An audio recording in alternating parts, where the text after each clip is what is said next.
The knife in the heart of the city. How a lone mugger vanished with 292 million and left the world chasing shadows.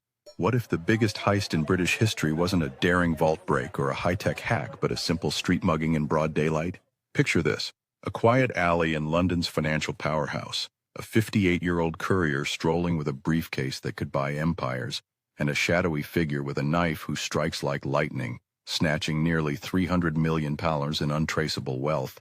But here's the pulse-pounding enigma that haunts investigators to this day. The bonds were mostly recovered in a globe-spanning sting, yet the thief slipped into oblivion, his fate sealed by bullets.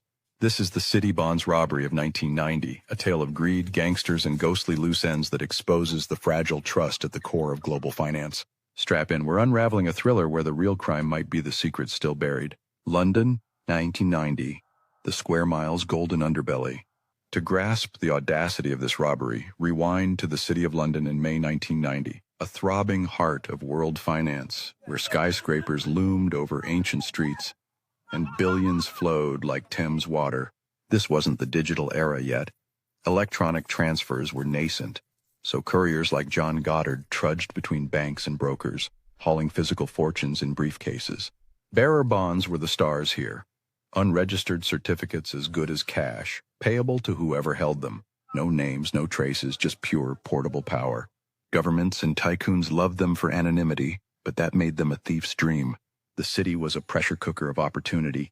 Thatcher-era deregulation had unleashed a boom, with money brokers like Shepherd's, Goddard's employer, shuttling treasury bills and certificates of deposit to keep liquidity pumping. On any given day, these unassuming messengers carried sums that could topple economies. But security? Lax. No armored vans, just suits and satchels.